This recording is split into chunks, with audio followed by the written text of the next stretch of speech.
Veja no ICL Notícias, segunda edição. Exclusivo. Ministério Público pede cassação de Cláudio Castro. É o 7º governador do Rio de Janeiro enroscado com a lei. Tudo empatado. Impõe-se a cassação integral da chapa eleita no pleito de 22. Cassação de Moro está 1-1 no Tribunal Eleitoral do Paraná. Vazaram da embaixada. Hungria demite funcionários brasileiros após vazamento de imagens que mostram noitada misteriosa de Bolsonaro. O ICL Notícias, segunda edição, está no ar.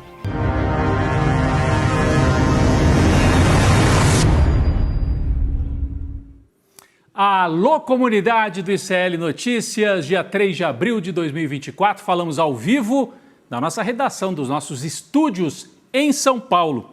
Boa noite para todas e todos, boa noite para você que mora nesse país, que tem um estado como o Rio de Janeiro, um estado que vive uma espécie de maldição dos governadores.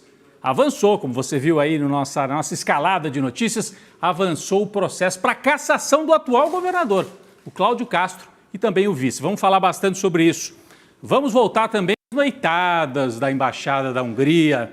Infelizmente, por enquanto, punidos só os funcionários que vazaram as imagens, que teriam vazado, né? Porque a gente não sabe se foram eles mesmos que vazaram as imagens ali do Bolsonaro durante o Carnaval. Nós estamos chegando para começar mais um ICL Notícias, segunda edição, aqui a nossa sala de comando, o Gabriel Vento. Tudo bom, Gabriel? Bom, Rodrigo. Separando as imagens, olha aqui a história dos governadores, daqui a pouco a gente vai trazer com mais detalhe, aqui a nossa direção de televisão e também a nossa direção editorial. Vamos chegando para o estúdio para mais um programa. Muito boa noite, Gabi e Chico Sá. Um prazer mais uma vez estar com vocês aqui. Muito boa noite, Rodrigo Viana. Muito boa noite, meu querido Chico Sá. Muito boa noite também para todo mundo que nos assiste ao vivaço nos canais do ICL. Olha só, hoje vamos falar sobre o julgamento que pode cassar o mandato do senador Sérgio Moro. Tá tudo empatado, tá tudo adiado também, mas a gente teve um voto divergente, não foi isso, Chico Sá? Exatamente, o voto do Rodrigo Sade. O Carrasco voltou para salvar. O Rodrigo Sade voltou para incriminar o Moro. Esse jogo não vai ser 1-1. Não vai ser 1-1 e logo, logo vai estar de volta, inclusive, né? A sessão vai voltar em breve, agora em abril. Também temos a Embaixada da Hungria demitindo os funcionários brasileiros depois daquele vazamento da visita de Jair Bolsonaro na Embaixada da Hungria, lá em Brasília. Parece que, mesmo sem comprovar a participação dos funcionários nessa divulgação dos vídeos, a representação húngara mandou embora muita gente. A gente vai falar sobre isso. Outro assunto que a gente traz aqui também, essa dos funcionários, a gente vai conversar com Leandro Demore, com Heloísa Vilela. A gente vai falar sobre a máquina de fake news da extrema-direita. Tem uma campanha também do Brasil Parasita que começou essa semana. Você vai entender daqui a pouquinho. A gente vai falar a respeito disso. E vamos falar também sobre a cassação de Cláudio Castro. Como é que é essa história aí, Rodrigo? Avançou mais um passo. Como eu disse aqui na abertura, Gabi, Chico, mais uma vez um prazer estar ao vivo, né? Trazendo as principais notícias do dia, a avaliação, a análise, a interpretação com os nossos convidados aqui no ICL Notícias, segunda edição. Notícia importantíssima dessa quarta-feira, trazida com exclusividade pela coluna da Juliana Dalpiva, aqui no site do iclnoticias.com.br, uma apuração do repórter Igor Melo. Nós temos aqui a manchete que está no nosso site, e o texto escrito pelo Igor Melo, que traz detalhes sobre isso. A Procuradoria Eleitoral, no Rio de Janeiro, pediu a cassação do Cláudio Castro e do vice. Está aqui, olha, exclusivo. Procuradoria pede a cassação do Castro e do vice por escândalo de cargos secretos. Do que nós estamos falando? Nós estamos falando de um esquema em que o governador Cláudio Castro, né, porque ele foi candidato à reeleição, então estava no cargo já, Chico, e ele teria utilizado a máquina, utilizado dois órgãos públicos, a Fundação CEPERJ, que é uma espécie de IBGE lá do Rio de Janeiro, faz pesquisas, estatísticas e tal, e a própria UERJ, Universidade Estadual do Rio de Janeiro, né? Então, o que ele fez? Segundo a denúncia que a Procuradoria encampou, né? A denúncia diz que nomearam funcionários fantasmas, gente que não trabalhava ali, mas que ganhou durante um certo período. Para quê? Para trabalhar na campanha, para ajudar na campanha de reeleição do Cláudio Castro. Eu separei aqui 2 trechos da matéria, como eu disse, é na coluna da Juliana Dalpiva, mas o texto está assinado pelo Igor Melo, repórter que trabalha com a Juliana Dalpiva e que foi o autor, junto com o Rubem Berta também, que é repórter lá no Rio de Janeiro, foi o autor das matérias originais que deram origem a essa investigação, né, que agora avança no Ministério Público. A manifestação da Procuradoria Regional, da Procuradoria Eleitoral no Rio de Janeiro é o último estágio antes do julgamento dessa ação de investigação judicial. A Procuradoria agiu depois que os repórteres Igor Melo e Rubem Berta revelaram no UOL, que eles escreviam para o UOL, que a Fundação CEPERJ foi usada pelo governo para criar dezenas de milhares de cargos secretos em programas sociais. Houve desvios generalizados, contratação de funcionário fantasma, eles sacavam dinheiro vivo na boca do caixa. Tem mais um trecho aqui que explica um pouco mais. Então foi a CEPERJ e também a UERJ, que é a Universidade do Estado do Rio de Janeiro. Fantasmas, parentes de políticos, cabos eleitorais receberam quantias milionárias sem trabalhar, com pagamentos mensais que por vezes superavam R$30 mil. Até mesmo o tesoureiro da campanha do governador, o advogado Aislan de Souza Coelho, foi contratado em um desses projetos, tendo recebido R$70 mil em poucos meses, sem indicação de que tenha desempenhado, de fato, algum serviço. Então, essa é a matéria. Por conta disso, o Ministério Público Eleitoral deu andamento, ou seja, concordou, viu que tem indícios fortes e denunciou. O que está faltando agora? Está faltando o julgamento em si, né? Está faltando avançar para o julgamento. Mas é um caso que pode levar à cassação do governador Cláudio Castro, mantendo aquilo que eu chamei aqui na abertura de maldição, a maldição do Estado do Rio de Janeiro. Olha aqui, quantos governadores enrolados com a justiça, alguns presos, outros investigados. Moreira Franco, que foi governador lá de 87 a 91, ele foi preso mais recentemente, em 2019, né, mas era um ex-governador do Rio de Janeiro. O Antony Garotinho, preso 5 vezes, esse aqui foi o recordista em número de prisões. A Rosinha Garotinho, esposa do Antony e governadora, também presa em 2017. O Sérgio Cabral, esse aqui é recordista em número de anos de condenação, etc., preso também em 2017. Vamos avançar, aqui temos 4. Aí o Luiz Fernando Pezão, preso em novembro de 2018. O Wilson Witzel, que não chegou a ser preso, mas sofreu impeachment. E o Cláudio Castro, investigado por corrupção e agora já denunciado pelo Ministério Público Eleitoral. O que chama a atenção aqui é que esses últimos 2 dessa lista toda já são bolsonarismo, já estão na conta do bolsonarismo. E eu fico me perguntando como é que pode o bolsonarismo dizer que é antissistema, que combate a corrupção, que é contra a corrupção dos políticos, sendo que a família inteira é política, né? Os Bolsonaro, o pai, os filhos, e deram origem, entre outras coisas, a Witzel, que se elegeu na esteira do bolsonarismo, e a Cláudio Castro, que era o vice do Witzel, caiu no colo dele o governo do Rio de Janeiro e depois conseguiu se reeleger. Essa cena aqui, cada vez que eu vejo, não sei se eu rio ou se eu choro. Eu choro. Você chora, Gabi? E você, Chico? É tragicomédia. É o famoso chorrindo. Eu rio e choro. Eu chorrindo, Chico. Tô na Chico. tragicomédia carioca. Tragicomédia carioca. Rio só dói, é isso aí, só dói quando eu rio, né, dizem. Mas são 7 governadores enrolados com a justiça, esse aqui é o Cláudio Castro passeando nos parques lá dos Estados Unidos, enquanto o Estado estava sofrendo com chuva recentemente. Mas o que chama a atenção é que o bolsonarismo nasceu lá no Rio de Janeiro, mas ele está se espalhando, ele se espalha pelo Brasil. E agora, infelizmente, ele está se implantando em São Paulo também, através do Tarcísio de Freitas, e foi avisado.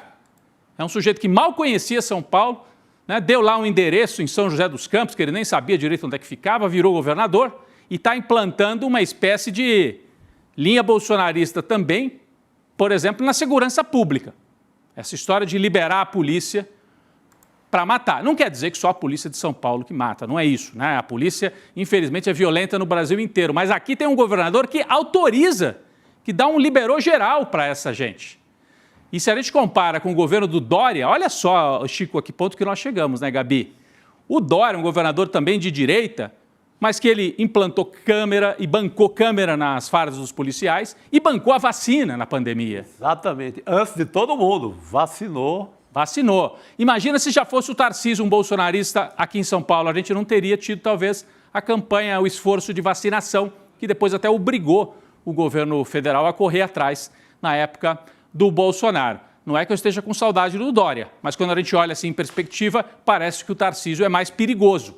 Na segurança pública, por exemplo, essa matança promovida lá na Baixada Santista pelo governo do Tarcísio, o bolsonarismo é isso aqui, né? É essa pantomima aqui. E aí foram perguntar para o Tarcísio sobre a matança e o que ele respondeu? A frase que nós vamos colocar aqui na tela. O Tarcísio de Freitas diz não ligar para denúncias de violência policial, abre aspas, eu tô nem aí, disse o governador bolsonarista de São Paulo. Então, olha como é que avança. E o secretário de segurança dele, o Derrite, também cobrado. Um repórter chegou e falou, secretário, subiu para 56 o número de assassinados na Baixada. Sabe o que ele respondeu? Vamos colocar aqui na tela. Ah, essa aqui ainda é o Tarcísio, mas aqui o Derrite, ó. Eu nem sabia que eram 56, disse o Derrite, sobre mortes na Operação Verão. Inclusive, ele chegou a sair pelos fundos em uma coletiva de imprensa que ele seria questionado por jornalistas sobre a operação. Ele saiu pelos fundos, Rodrigo, porque não queria responder. E replicou, né, Gabi? De certa maneira, ele replicou. O governador disse, tô nem aí. E o Derrite, eu nem sabia. Duvido que ele não sabia, né, Chico? É para dizer assim, esse tipo de vida não interessa. Tem um agravante aí que eu acho que é parte, culpa nossa da imprensa, chamar a chacina de Operação Verão. No Brasil inteiro, o nome disso é chacina. Aqui ganhou esse rótulo, Operação Verão, porque a polícia deu, e ficou. Ficou. No Rio, chacina. Bahia, chacina. Ceará, chacina. Rio Grande do Sul, chacina. Em qualquer lugar do Brasil. Aqui a polícia foi esperta, o bolsonarismo, aplica o nome bonito. Operação Verão. Ninguém toca que é uma chacina. Pô, na minha época, Operação Verão, sabe o que era? Quando fazia assim, operação de estrada, para saber se vai descer por uma estrada, por um litoral, pelo outro. Exatamente. Aí não, virou operação de matança, Operação Verão. Então, é o bolsonarismo se espalhando, se espraiando pelo Brasil. Então, a gente tem o caso do Cláudio Castro, que nós vamos depois voltar a ele durante o programa, porque é uma apuração que tem tudo a ver com a equipe aqui do ICL, o Igor Melo, a Juliana Dalpiva, a Coluna, acompanhando de perto esse caso. Só que mostra, assim, o descalabro, como é que o bolsonarismo tem corrupção, tem muita corrupção, e continua vendendo o discurso de antissistema, apesar disso. Dos 7 governadores enrolados com a justiça, 2 estão na conta do bolsonarismo.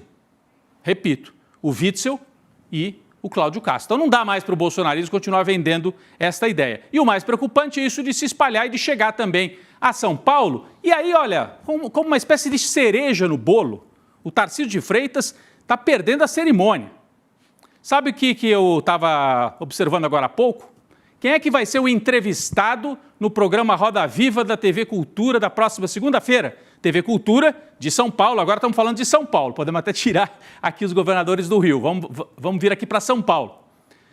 Roda Viva, TV Cultura de São Paulo. Quem é que vai ser o entrevistado? Flávio Bolsonaro. Ah, mas vai ver que a redação teve uma ideia genial. Precisamos entrevistar o Flávio Bolsonaro, porque é um personagem da direita. E olha, eu acho que a redação, qualquer redação, tem a sua autonomia e escolhe os seus entrevistados. Mas Chico, eu estava conversando aqui, a nossa redação deu uma busca para ver assim, qual é o tema relevante do qual o Flávio Bolsonaro tratou recentemente para justificar. Chocolate, Páscoa? Talvez isso, ele podia falar sobre produção de chocolate. Mas sabe do que ele tem falado, Gabi? Ele ganhou um processo, por exemplo, contra o Chico Buarque, ele conseguiu reverter uma condenação. Isso está lá no Google, quando você busca Flávio Bolsonaro.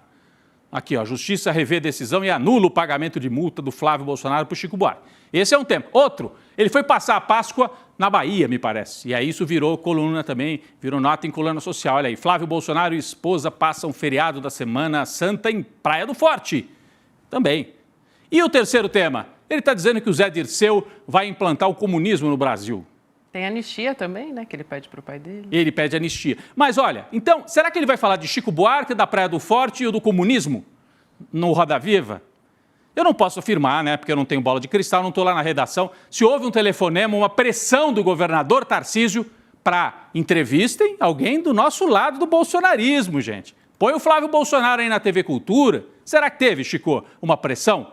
Ou será que a redação, não, a gente tem que dar um espaço para a extrema-direita, uma espécie de normalização. Já tem o governador, tem que dar espaço. Eles são, assim, entes que merecem todo o espaço. Mas o Flávio Bolsonaro, se fosse o Valdemar Costa Neto, eu entendo. Sim. Tem uma relevância agora no jogo. Se fosse o Arthur Lira também. Agora, o Flávio Bolsonaro parece uma encomenda, não parece? Qualquer personagem da extrema-direita que tivesse em evidência, tivesse um projeto agora para ser votado, tivesse defendendo alguma coisa, mas essa escolha editorial do Flávio Bolsonaro nessa hora, eu não entendo. Não dá para entender. Porque se fosse o Cláudio Castro, que está na mira da cassação, tudo bem. Agora, o Flávio, por quê, né? O que ele está fazendo, meu Deus? Dá a impressão assim, vamos abrir uma tribuna para que o bolsonarismo possa usar um pouquinho da máquina aqui de São Paulo. Dá a impressão que é isso, por isso, e é nesse sentido que a gente fica preocupado, porque fortes no Rio de Janeiro e agora começam a se implantar também aqui em São Paulo. Chico e Gabi. Eu diria que em São Paulo o bolsonarismo hoje tem a sua base mais consistente. Vamos ver se ele vai responder, por exemplo. Mais consistente.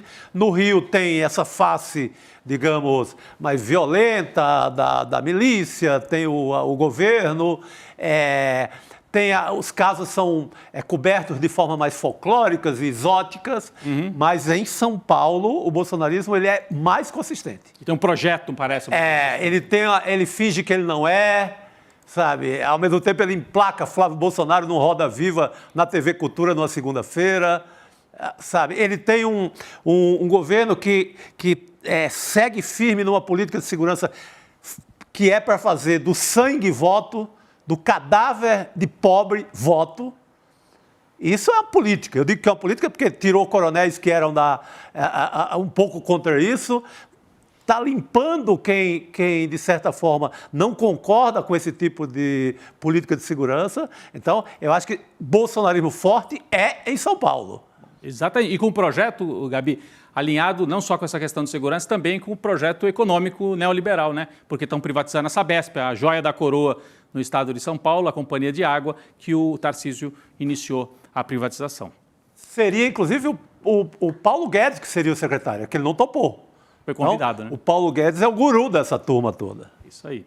Exatamente. Vamos ver o que vai responder, né, o senador Flávio Bolsonaro. Inclusive, se vão perguntar para ele, por exemplo, a respeito da investigação no caso das rachadinhas, né, que foi derrubado, né, mas era uma investigação e é muito pertinente, com uma gama bem robusta de provas e que está no livro da Juliana Dalpiva, por exemplo. Eu espero que ele não desmaie no Roda Viva. Não, lá Acho que ele não vai desmaiar. Ou das outras investigações também, né? Porque todos os filhos também e o próprio pai também estão envolvidos e sendo investigados em diversos processos. Então, vamos ver como é que vai se dar, como é que vai transcorrer essa entrevista. Bom, vamos falar sobre Sérgio Moro, gente? Porque ele, por enquanto, continua aí firme e forte no jogo, né? O placar da cassação... pela cassação, né, do mandato do senador Sérgio Moro no Tribunal Regional Eleitoral do Paraná, está em 1-1, como explicou o Chico, lá, né, no TRE. Então, hoje, o desembargador José Rodrigo Sade votou pela cassação, só que o julgamento ele só vai ser retomado na segunda-feira que vem. Então, portanto, porque a desembargadora Cláudia Cristina Cristofani pediu vista, agora foi a vez dela, né? Toda hora alguém pede vista, então acaba demorando um pouco mais do que o previsto. A gente já tinha até a previsão de segunda-feira, eram 3 dias previstos, mas eu acho difícil que segunda-feira ainda cabe, né, Chico? Eu acho que esse pedido de vista foi meio pelo clima, que começou a pesar contra o Moro, e vamos cortar o clima dessa parada. Porque assim... não há nada que justifique. Ela vai votar na segunda. Pois é, porque o primeiro voto do Falavinha, só para relembrar, o primeiro voto do Falavinha, então, firmemente em defesa do Moro, a gente comentou bastante aqui, e hoje esse outro voto, o Chico Sá acompanhou bastante, pode nos trazer detalhes, e a gente tem até um trecho desse voto de hoje. É um voto mais técnico, é um voto que não vai naquela coisa subjetiva de, não, mas pense bem, o Brasil inteiro SAD, sabia... né? O voto hoje do SAD, o voto do Falavinha Carrasco lá... Foi bem político. Foi muito político e subjetivo, porque não é... Uma coisa é, vamos basear no que está escrito na lei. O primeiro voto a favor do Moro, ele é muito de... Não, mas o Brasil inteiro sabia que ele teria condição de ser candidato a presidente, o Brasil inteiro o conhecia pela Lava Jato. Gente, eu quero saber se ele podia gastar mais antes ou não. Igual foi feito lá no Mato Grosso, com a Moro de Saias. Não podia gastar antes, não pode fazer 2 campanhas no mesmo ano. E lá ela foi cassada. Claro, o caso, a jurisprudência, o repertório jurídico é muito em cima desse caso. Então, eu gostei muito do comentário do Zé Roberto Toledo no UOL ontem, muito interessante. Ele fala, se virar moda essa coisa de eu fazer 4 campanhas no ano, eu posso começar como candidato a vereador, depois eu passo para não sei o quê, depois eu boto outra campanha no finalzinho e gasto 3 orçamentos. Foi na mesma linha que o advogado do PT também deu entrevista à Globo News, falou nesse mesmo sentido, né? Exatamente. Então eu gasto 4 orçamentos, porque eu vou juntando um orçamento no outro, enquanto a minha concorrência gasta só 1. Não era bom ouvir um trechinho do voto de hoje? Por favor. Sim. Com certeza. Só para dar um resumo, então, a gente está falando aqui, o Chico estava falando agora do José Rodrigo Sade, né, que defende a perda, então, de mandato do Sérgio Moro, inelegibilidade também por 8 anos por abuso de poder econômico. E o desembargador também argumenta que a pré-campanha do Moro, a presidência, favoreceu irregularmente a candidatura do Sérgio Moro ao Senado pelo Paraná. A gente separou esse trecho, vamos assistir, então. Reputo que é irrelevante para a decisão a ser tomada nesses autos saber se o investigado tinha intenção desde sempre de concorrer ao Senado, aproveitando-se ou não dolosamente da superexposição que a condição de pré-candidato à presidência lhe traria, por força do maior acesso a recursos econômicos e financeiros. O investigado Sérgio Moro assumiu o risco verdadeiro em se lançar e começar a gastar como pré-candidato presidencial, expondo-se assim no futuro a ver a sua candidatura impugnada, sob acusação de abuso de poder econômico. Mas, deixando de lado a intenção que moveu o investigado, ponto esse para mim irrelevante, diante do bem jurídico tutelado, o que se tem de concreto é que, até as eleições, acabou ele gastando ou investindo muito mais recursos do que os demais candidatos que disputaram com ele a vaga única de senador, justamente porque, até determinado ponto de sua jornada eleitoral, seus gastos tinham por base o teto de uma campanha presidencial, o que, ao meu ver, implicou num completo desequilíbrio do pleito em questão. Está muito claro, técnica, muito né, óbvio. Gabi? Exatamente. E ele vai no ponto que é assim, ele começou fazendo campanha para presidente, podia gastar muito mais, se beneficiou disso e depois foi gastar na campanha para o Senado, né, Chico? Exatamente. Ontem eu vi os editoriais do Globo e do Estadão, seguindo a linha do primeiro desembargador, também naquela, o Brasil inteiro sabia. Gente, eu não quero saber o que o Brasil sabia, eu quero saber o que a lei diz. Se toda votação no Brasil começar a dizer, não, mas veja bem, a gente já sabia que o outro pensou que, não é isso. E fora que você vai ficar numa subjetividade tentando adivinhar o que o Brasil sabia, o que não sabia. O Brasil, eu amo o Brasil, mas o que o Brasil pensa a cada segundo para decidir em matéria jurídica não dá, né? Exatamente, até porque aí a gente vai seguir o senso comum. Inclusive, eu acho que vale a pena ressaltar aqui, no Em Detalhes de hoje, eu conversei com o Valber Agra, né, que é justamente o advogado que motivou a inelegibilidade do Bolsonaro. Foi ele quem entrou com a ação e ele é um advogado muito experiente, né, no sistema eleitoral. E ele explicou justamente que não é assim, não é que a pré-campanha não tem regras, tem regras sim, e segue a da campanha eleitoral. Claro, ele explicou com muito mais detalhes do que isso, mas vale a pena dar uma olhada, né, assistir a explicação do Valber Agra, porque ele é muito experiente no sistema eleitoral. Mas, Chico, então a gente tem 2 votos totalmente, assim, seguem caminhos totalmente opostos. O primeiro voto do Falavinha, assim, não entra tanto nessas questões técnicas, porque ele parte desse princípio. Primeiro, ele parte do princípio de que, ele falou, né, o PT não quer deixar o Moro exercer função pública. Ele repetiu aquele meme, e o PT? E o PT? Poxa. Foi isso. E segundo, que ele, como que dissesse, isso aí não tem importância, que o Brasil inteiro já sabia que ele ia ser candidato a presidente, então ele não se beneficiou Mas é claro que se beneficiou, primeiro financeiramente, né? Porque partiu de um orçamento para presidente que pode ser muito maior. Sabe quem alerta o Moro? O próprio partido dele, o União Brasil, alerta que, opa... Cuidado, né? Você pode ser... Opa, isso aí não é legal.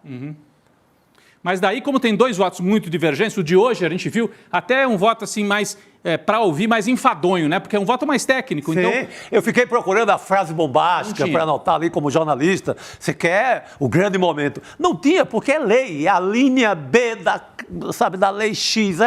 É muito técnico. Vamos chamar o Demori para participar dessa conversa junto com a gente? Vamos. Ele já está on aqui para falar com a gente. Demori, boa noite, querido. Vamos falar aí dessa história de Sérgio Moro. Agora parece que está tudo empatado. Parece não, está empatado e vai ser retomado na segunda-feira. Mas quero saber o que você achou, né? Depois daquele voto um tanto quanto político e até vergonhoso, né, gente? Que a gente teve Total. do Falavinha. Boa noite, querido. Boa noite, meus queridos. Muito obrigado pelo convite mais uma vez. E agora informação nova, né? Estamos aqui os 4 Avengers. Que bom que o programa... Aliás, desejar também aí pro nosso querido Chico Pinheiro aí um bom descanso, né? O Chico Pinheiro vai tirar um tempo de descanso aí. E aí deve estar estaremos nos nós assistindo, aqui. Eu aposto. Deve estar nos assistindo, sem dúvida. O Chico Pinheiro é o cara que assiste todos os programas, desde o Desperta até o final do N2, o Chico está por aqui sempre. Mas, gente, o voto de ontem, né? Só para lembrar para quem não viu, né? Eu até estava fora de casa e acabei pegando a votação depois no meio do caminho. Quando eu comecei a ver o voto do desembargador, eu achei que era o advogado do Moro. Não estou brincando, não. Eu até botei o olho assim, porque eu conheço o advogado, um dos advogados que está tocando a causa, né? O advogado do PT, o Luiz Pessinin. E eu falei, será que o doutor Luiz teve algum contratempo, não conseguiu chegar no tribunal, ou ficou gripado? Eu fui olhar e falei, não, gente, é o desembargador, um voto absolutamente ridículo, né? O argumento que foi usado ontem também, assim, poderia se fazer um argumento que seria um argumento tecnicamente contrário a esse de hoje. Olha, no meu entender, a pré-campanha não está incluída dentro dos gastos da campanha ao Senado. Ele poderia ter feito esse argumento. O problema desse argumento é que já tem jurisprudência no TSE, sim. A gente não tem legislação, a gente não tem, até hoje de manhã, os colegas estavam falando no N1, né? Não tem uma legislação escrita, prévia, para regular a pré-campanha nessa questão, mas o entendimento do TSE é que o candidato em pré-campanha pode gastar 10%, 15% no máximo do gasto total de campanha. Sabem quanto o Sérgio Moro gastou nas contas dos advogados do PT, que foi o proponente da ação? Ele gastou o dobro. Ele gastou 100% a mais. Uhum. Vamos descontar, então, que não foi o dobro que entrou no processo, porque o Ministério Público, que é pela cassação, vamos lembrar isso, o Ministério Público Eleitoral, ele é pela cassação do Moro. O Ministério Público Eleitoral fez vários descontos lá, falando, essa conta aqui não entra, isso aqui não entra, não sei o quê. Quanto que o Moro gastou a mais? 46% a mais. Então, é o triplo do entendimento jurisprudencial de casos semelhantes ao do Moro. Já teve candidato cassado, se não me engano, um candidato também ao Senado, um candidato até do próprio PT, por ter gasto 7% a mais na pré-campanha. Então, o Moro extrapolou em muito. Aí, ontem, o desembargador ele chegou a falar o seguinte, Chico, Rodrigo e Gabi, não, vejam só, o PT, ele já fez um processo lá contra o Moro em São Paulo porque o Moro não tinha domicílio em São Paulo. Agora está fazendo um processo contra o Moro aqui no Paraná porque o Moro gastou demais. Parece que o PT quer excluir o Moro da vida pública. Rodrigo, Chico e Gabi, vida, hein? Qual é a lógica de se argumentar isso? Ô, Gabi, se você processar alguém, segundo esse desembargador, se você processar alguém em São Paulo, você não pode mais processar em outra federação, tá? Mesmo que a pessoa esteja devendo dinheiro para você, não pode mais. Gente, a justiça... Não é um indivíduo, né? É um partido ainda por cima. Exatamente. Mas, Gabi, a Justiça de São Paulo concedeu e não permitiu que o Moro cassasse. Então, não é a opinião do PT. O juiz de São Paulo falou, Moro não pode concorrer aqui, porque o Moro, quando pede comida no iFood, se ele pedir para entregar uma pizza em São Paulo, os caras entregam lá no AU, lá em Curitiba. né? Então não pode, né, Rodrigo? Aí, agora, o que tem que se saber aí em Curitiba? Se teve gasto excessivo ou não, não interessa se foi a Madre Teresa de Calcutá que entrou com a ação, se foi o Mao Tse Tung, se foi o fantasma do Che Guevara, se foi, não importa, é irrelevante. Você imagina você, Rodrigo, você faz um processo contra alguém, né? Você vai lá e faz um processo contra alguém. Eu até fiz esse exemplo ontem no N1, né? um caminhoneiro bate no seu carro está parado. Aí você vai lá e processa o caminhoneiro. Você imagina você chegar em juízo e o juiz falar o seguinte: Rodrigo, assim, ó, isso aqui não vai rolar, porque esse caminhoneiro já prestou grandes serviços à nação brasileira, já entregou arroz, feijão, mandioca, por tudo que é lugar nesse país nos 40 anos. Não importa. E o juiz falou isso ontem, o desembargador. Por isso que Moro, parecia um advogado do Moro e não um desembargador. Então, agora... Rodrigo, parecia um mau advogado, porque os argumentos são ruins. Né? Agora, então, Demore, a gente tem 1-1, retoma na segunda-feira. Tem gente fazendo conta, né, Chico, que pode ir para 4-3, que vai ser apertado ali no TRE do Paraná. Para um lado ou para o outro, deve ser 4-3, né, Gabi? É a previsão que muita gente faz. De qualquer maneira, depois vai a Brasília. Sobe para Brasília. Sobe para Brasília, vai para o TSE em Brasília. Não sei se pode chegar ao Supremo, talvez. Eles podem tentar, né, levar até o Supremo. Seja como for, Gabi, acho que você vai até trazer esse tema aí. O Moro está se mexendo lá em Brasília, hein? Ele já foi pedir pinico para o Flávio Dino, quando o Flávio Dino ia ser indicado para o STF, e agora foi pedir para o Gilmar Mendes, Gabi. Rodrigo. Ele teve audiência ontem com o ministro Gilmar Mendes, né, do Supremo Tribunal Federal. Quem contou essa história, né, quem trouxe a reportagem foi a Mônica Bergamo, da Folha de São Paulo. Ele está buscando essa aproximação com o Supremo porque o Tribunal Superior Eleitoral, invariavelmente, como explicou o Rodrigo agora, vai ser o responsável por julgar esses recursos relacionados, então, à cassação, né? Esse processo de cassação do Moro. A gente estava aqui nos bastidores conversando sobre isso, sabe, Demore? E aí ocorreu que parece, né? Tá um beijamão, assim, do Gilmar Mendes, que parece que ele é o Gilmar Mendes ou, na verdade, é ele o poder moderador, né? A gente... estava errando ali quando a gente estava fazendo. Ele é o verdadeiro artigo 142 da Constituição. 142, exatamente. Qualquer um desse país, Arthur Lira, está enroscado lá com a robótica. Corre para onde? Gilmar Mendes. Pausa, por favor, Gilmar Mendes. Gilmar Mendes, pausa. O Moro, pausa. Todo mundo é o pausador da nação, né? É o cara que segura a bucha de todo mundo. O poder moderador. Eu achei muito boa a definição da Gabi, já que eles queriam que as Forças Armadas fossem um poder moderador. Mas parece que quem exerce na prática, sem precisar fazer muito barulho, é o próprio Gilmar Mendes, né? E essa ida do Moro ali, o gabinete do Gilmar Mendes, indica isso, né, Demore? Como é que você lê isso? Rodrigo, é relativamente comum que pessoas se encontrem com ministros do Supremo, né?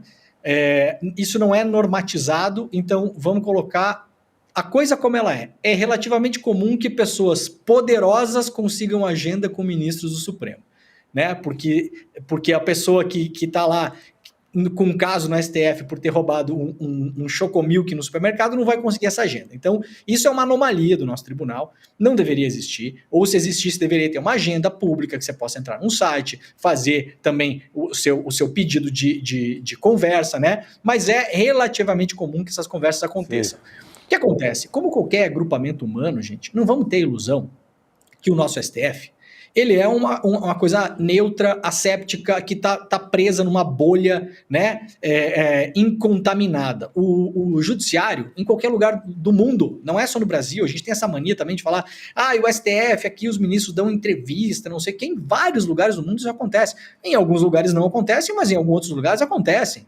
Em alguns lugares não acontece entrevista, mas os juízes muitas vezes também têm os seus interesses, eles têm uma carreira, eles vieram da advocacia XYZ, defendiam tais e tais clientes. Isso é, infelizmente, normal e, olha, não tem muito conserto não, porque a gente está falando de um grupamento humano. Então, voltando, como qualquer agrupamento humano, você sempre vai ter uma liderança. O Gilmar Mendes, ele desde aí a saída de outros ministros mais experientes, que a gente teve nos últimos anos, né? O Celso de Mello, por exemplo, era o decano, era um cara muito respeitado lá, muito ouvido. Tem o grupo de ministros ali, eles costumam ouvir muito uma ou outra pessoa. São as pessoas que lideram o tribunal. O Gilmar Mendes hoje, para o bem ou para o mal, a depender do ângulo que a gente enxergue, ele é o líder do Supremo Tribunal Federal. A gente fala muito do Alexandre de Moraes, né? A gente até usa isso como exemplo, o Xandão segurou a democracia com a unha, fez tudo o que tinha que fazer, chamou lá o Silvinei Vasquez no dia da eleição e mandou liberar as estradas, senão ia mandar prender. Gente, o Alexandre de Moraes, que nos últimos 3, 4, 5, 6 anos está tomando essas medidas importantes para a defesa da democracia. O STF foi, de fato, a nossa muralha da China para defender a democracia, gostemos ou não. Se a gente tivesse um STF mais acovardado, a gente teria caído. Eu tenho convicção absoluta disso. Só que o Alexandre de Moraes, ele não acorda todo dia e da cabeça dele ele toma decisões. O Alexandre de Moraes, ele está calçado, ele sabe que quando ele toma essas decisões, o Supremo está segurando ele por trás, né? Ele é o cara que aparece mais. Veja, Rodrigo, nos últimos anos, como a gente teve, como chama no futebol, o Chico que gosta muito de futebol, a gente teve, sabe aquele rodízio de cartão amarelo? Você vai lá e manda o zagueiro bater, né? O cara bate com o amarelo. Depois o zagueiro para de bater, o volante começa a bater. Então, no final do jogo, você tem uns 5, 6 amarelados, ninguém foi expulso. O STF fez isso nos últimos anos. É só a gente recordar a mudança, por exemplo, de entendimento para prisão em segunda instância, que acabou soltando o Lula na esteira da Vaza Jato. Foi 4 meses depois da Vaza Jato, criou o ambiente para essa votação. Quem sustentou isso foi o Gilmar Mendes. Ele era figura pública em relação a isso. Depois, a punição do Moro. O Moro considerado um juiz suspeito. Quem é que fez o rodízio de canelada depois que o Gilmar Mendes apanhou muito publicamente? O Lewandowski. O Lewandowski foi o líder daquilo. Era o rosto dele que aparecia. O principal voto foi o dele. E depois o rodízio de canelada passou para o Xandão. Então o Gilmar Mendes é o cara que todo mundo quer chegar próximo, Rodrigo, para tentar ver se a coisa vai colar. Agora, só antes de você falar, Rodrigo, só rapidamente, eu não acho que ele vai cair na lorota do Moro não, viu? Recebeu um senador da República, recebeu a pedido lá de um outro colega político, senador, que é do Mato Grosso do Sul, que tem relacionamento com o Gilmar Mendes, foi ouvir o Moro. Agora, me parece bastante improvável que depois de tudo que o Moro fez, né, o Gilmar Mendes vai dar algum tipo de arrego nesse processo dele, do Moro, que pode parar, sim, no Supremo Tribunal Federal. Chico, eu ia só fazer uma ponderação. Por favor. Não, que é o seguinte, Gabi também. Será que não há uma operação assim, olhar para o Moro? O pessoal ali do STF, pensando assim, é melhor um marreco manco, um senador enfraquecido, que teve que vir pedir aqui arrego para sobreviver. É melhor um marreco manco do que caçar o mandato do Moro, ter novas eleições e vir mais um bolsonarista contra o Supremo lá do Paraná. Pode ter, assim, é uma leitura possível. Não estou dizendo que o Gilmar Mendes vai fazer isso, que o Alexandre de Moraes vai fazer isso, Gabi, mas eu acho possível se imaginar esse cenário. Faz todo sentido, até porque faz um mandato pífio, um mandato nulo. Não é um senador capaz de um discurso que empolgue ninguém, não tem pronunciamento, é um senador... E não confronta o Supremo nesse momento. Os bolsonaristas confrontam. Fala até em caçar mandato do Alexandre de Moraes, do Gilmar Mendes, de fazer impeachment de ministro do Supremo. Então, pode ter uma leitura assim, é uma hipótese, eu não tenho informação nenhuma sobre isso. Total, mas seguramente o Gilmar Mendes terá lembrado, ao encontrar o Moro, daquela história de uma quadrilha, era uma festa junina em Curitiba. Aí, a certa altura da festa junina, o Moro pega lá um dinheiro fictício da Barraca do Beijo e diz que é para comprar um habeas corpus do Gilmar Mendes. É verdade. Lembra dessa brincadeira, Demore? Quer dizer, o Moro saiu, foi brincadeira. Agora está precisando do cara.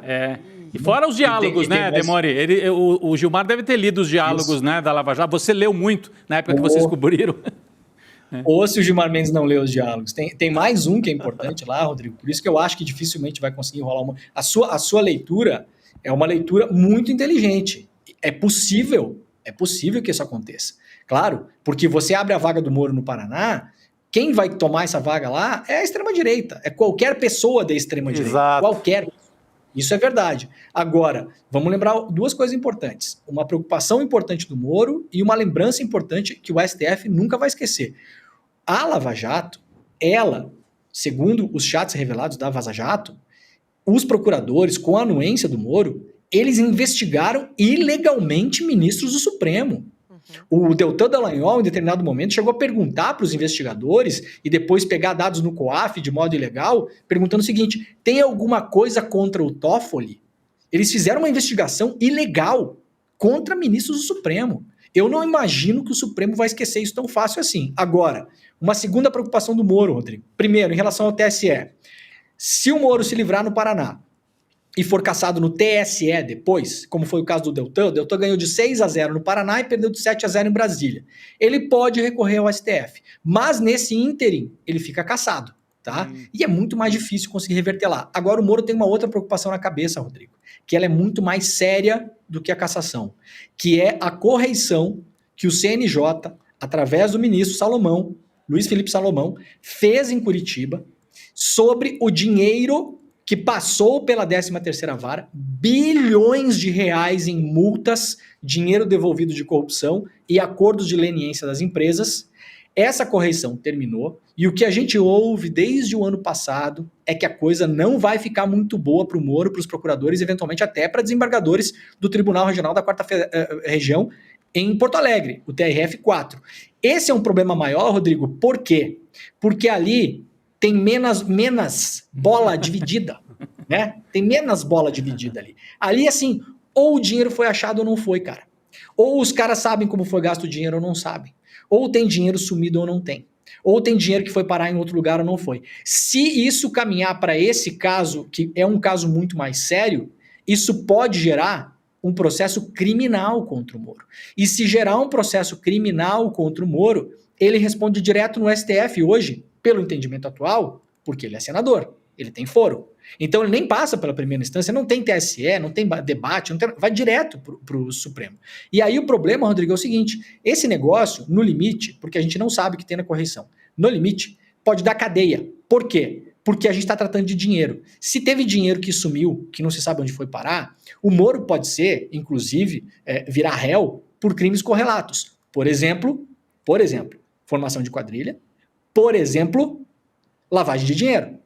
Lavagem de dinheiro é um crime correlato. Você não pode ser condenado só por lavar dinheiro, porque o dinheiro tem que ter uma origem ilícita primeiro, né? Então, primeiro você tem um crime de origem ilícita, tráfico de droga, de armas, de pessoa, corrupção, qualquer outra coisa. E aí você vai lavar o dinheiro. Então, eu acho que o Moro está muito mais preocupado com o que vem nesse caso do que a cassação dele nesse exato momento em relação ao STF. Muito bem. Muito bem. Faz todo sentido. Muito bom.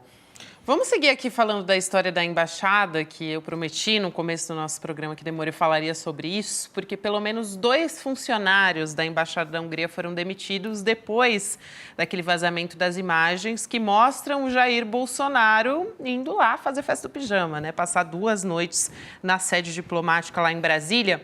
Essa apuração é da Basília Rodrigues, jornalista da CNN, que afirma que os 2 brasileiros foram mandados embora mesmo sem a comprovação da participação deles nessa história da divulgação dos vídeos.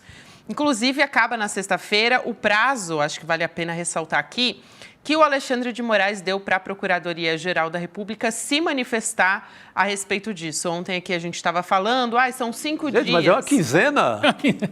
São 5 dias uma quinzena úteis, de 5 dias. Úteis. Exatamente. A gente teve feriado, né? Aí o negócio vai se postergando. Agora, o Paulo Gonelli vai ter que dizer se julga necessário uma prisão preventiva, se é medida cautelar, para evitar que o Bolsonaro receba um eventual novo abrigo diplomático aí da Hungria ou de qualquer outro país. Agora, Demore, esses 2 funcionários, então, parece que foram penalizados, né? Depois, imagina só, né? Você é funcionário lá da Embaixada da Hungria e você vê o Bolsonaro em pleno carnaval, logo depois que o passaporte dele foi apreendido, indo lá passar a noite, né? Como se nada fosse, como se fosse super normal. Olha, só para dar o testemunho, o Demore foi o primeiro a falar, ele colocou no nosso grupo interno aqui, recebi a informação de que demitiram os caras. Sim. Aí ele falou, não sei nem quem é, porque é uma pessoa que procura o Demore. Eu falei, acho que é KGB, é a turma da KGB que está mandando informação. Mas não é, a informação era boa, tanto que depois foi confirmada por outros colegas, né, Demore? Eles foram demitidos. Você sabe, né? É verdade, é verdade. Rodrigo, você sabe que esse negócio aí de lidar com russo é comigo mesmo, né? Eu sou bom nesse negócio de lidar com russo. Mas eu tinha recebido, é muito curioso essa história, Rodrigo, porque no carnaval eu recebi dessa mesma fonte, que eu não sei se é uma pessoa, 2, 3, a pessoa entra em contato comigo, até tentei conversar depois, sumiu, depois apareceu de novo, daí ontem apareceu de novo com essa informação, eu joguei no grupo, né? Socializei lá pra galera, falou, tô sabendo disso porque a gente tem um monte de jornalista no grupo, e eu até não tava com condição de apurar ontem, aí joguei lá, vai que alguém pega pra apurar, a gente tem o Igor Melo, tem o Caio Brizo, tem a Ajuda Alpiva, tem um monte de gente lá, né? Às vezes a gente dá essa assoprada lá, e um colega conhece alguém, vai lá, checou, conseguiu a informação. Hoje se confirmou a informação. Eu tinha informação ontem que eram 5 funcionários. Então, eventualmente, poderiam ser 5 suspeitos, acabaram mandando embora 2. A gente nunca vai saber, de fato, Porque a embaixada, apesar dela não ser território de outro país, ela tem várias proteções, né, legais. Então, assim, eles fizeram lá um mesh deles, mandaram essas pessoas embora. Pode ter sido essas pessoas. Eu sempre tenho a tendência a achar, eu estava falando antes, no carnaval, essa mesma pessoa, Rodrigo, que me falou ontem, ou pessoas, não sei, que me falou ontem, no carnaval me mandou uma mensagem. Falou, olha, o Bolsonaro está na Embaixada da Hungria, me mandou inclusive o horário que o Bolsonaro tinha entrado. E você falou, peraí, bebeu demais, meu querido, durante o carnaval, né? Cara, era carnaval, Hungria, sei lá. Eu falei, pô, que coisa esquisita. Até fiz umas perguntas a mais, né? Porque assim, o Bolsonaro visitar uma embaixada, tudo bem, né? Depois a gente foi saber, o New York Times foi apurar, soube que se ficou 2 dias lá, né? E aí a história tá dada. Então já é uma fonte que tinha uma confiabilidade de informação bem importante. Mandou até o horário que o Bolsonaro tinha entrado e bateu com o horário que o New York Times tinha depois dos vídeos, né?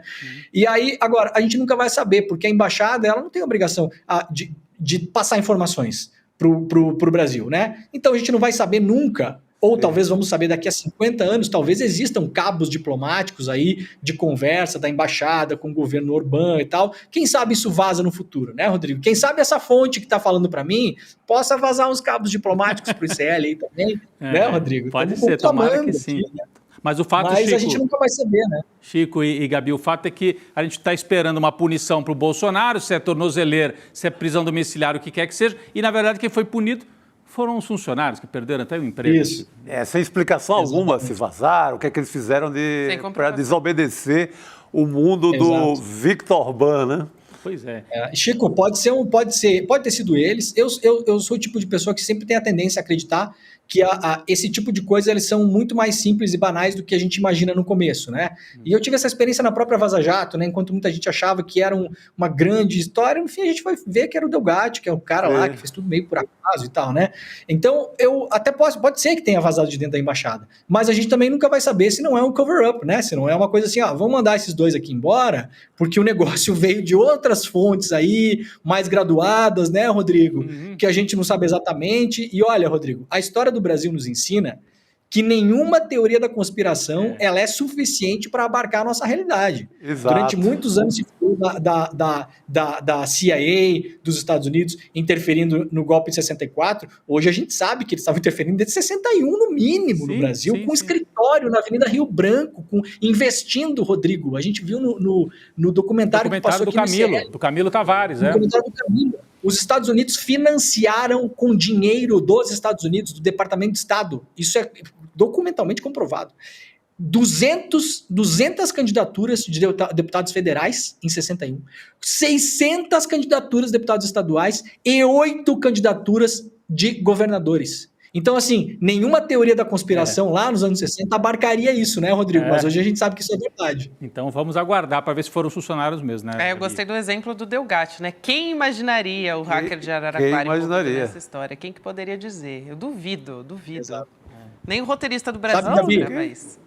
Não, Gabi, sabe que a gente, até hoje tem gente, semana passada eu estava em Brasília, essa semana também, na semana passada estava em Brasília, fui no aniversário de um deputado e tal, e aí lá pelas tantas o deputado chegou e falou para mim assim, eu vou te falar uma coisa, mas eu espero que você não leve a mal, mas eu estava conversando com uma pessoa esses dias, e a pessoa me falou que tem certeza que a Dilma se encontrou com o Putin no ano tal, e o Putin mandou essas coisas pro Delgatti, sem o Delgatti saber. O Delgatti não sabe, a pessoa facilitou pro Delgatti entrar no Telegram para que ele pudesse ter acesso àquilo. Eu falei, acho uma história ótima, inclusive eu vou passar para frente, porque isso aí deixa a minha vida biográfica muito mais fascinante. Fica mais legal. Você foi usado pelos russos sem saber. O Demore foi um jornalista que os russos operaram e ele não sabe até hoje. É muito mais glamouroso, né? Muito bacana, é muito ótimo. Claro. Né? Claro. Muito bom. Maravilhoso. Mas olha, a coisa estava não em Moscou, em Araraquara, viu, gente? Em Araraquara, maravilhoso. Araraqualingrado. É isso. É isso aí. Mas que a Dilma encontrou com o Putin, encontrou. Eu tenho até testemunho que estava junto lá e que teve uma reunião. Mas o Rodrigo, como toda boa teoria da conspiração, ela tem que ter uns elementos verídicos. Claro, né, passa pelos verídicos. E que o Putin disse para ela também que sabia que estavam espionando há muito tempo, que eles já sabiam e tal. Mas daí também, né, a gente... Maravilhoso, muito boa essa história. Demore, obrigada por hoje, querida. A gente se vê em breve de novo. Um beijo, até mais. Valeu, meus amados. Se receber e-mail da KGB, avisa pra gente no grupo. Esse é quente, hein? Essa fonte é boa. Essa fonte é boa. Aí a gente já sabe que vai ser manchete, pode crer. Aí, se a informação for boa mesmo, ele vai fazer a matéria e a gente vai ficar sabendo só depois. É isso. Exato. Valeu, querido. Valeu, querido. Obrigado. A gente continua aqui no estúdio. Falar de coisa séria, né? Na verdade, a gente está num clima muito bom com o Leandro Demore, mas agora a gente vai falar de um assunto bastante espinhoso, né? O ministro-chefe da Casa Civil, Rui Costa, virou alvo de uma investigação pela compra de respiradores na pandemia de Covid. Reportagem do UOL aponta que o nome do ministro foi mencionado na delação premiada da empresária responsável pela venda dos aparelhos na época que o Rui Costa era governador da Bahia. O governo baiano pagou 48 milhões de reais de forma adiantada pelos respiradores que nunca foram entregues. A Cristiana Tadeu, a empresária, ela alega que o negócio só foi fechado por autorização do então governador, do Rui Costa. E ele, por outro lado, se defende alegando que foi ele mesmo que determinou a investigação do caso e que o pagamento adiantado era uma condição para a conclusão do negócio em meio à urgência da pandemia de Covid-19. Então, reportagem exclusiva do TEB UOL, né, que é o setor de investigação do portal UOL. Mas a investigação existe, aliás, ela começou na Bahia, né? Uma investigação que começou na Bahia.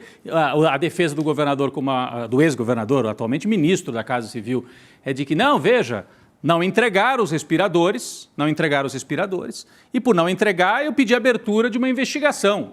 E aí a investigação avança, e a empresária, que recebeu e não entregou, resolve fazer uma delação negociada com a Polícia Federal. E ao fazer a delação, ela fala de várias relações com gente próxima do governador e da esposa do então governador Rui Costa, né?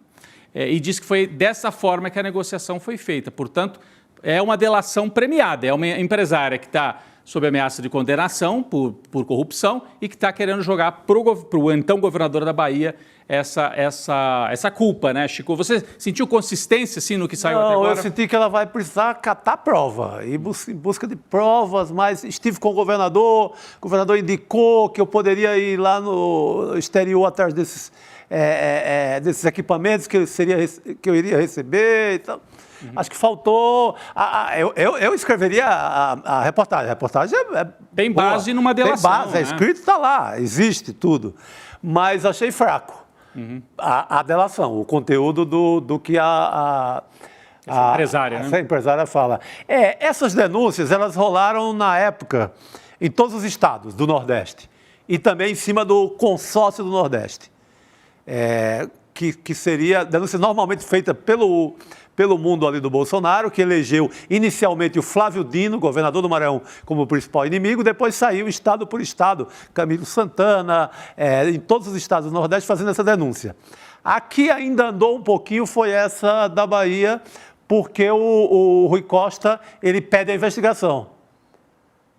Mas é esperar que essa senhora que denuncia, né, recolha provas e que até agora não dá jogo.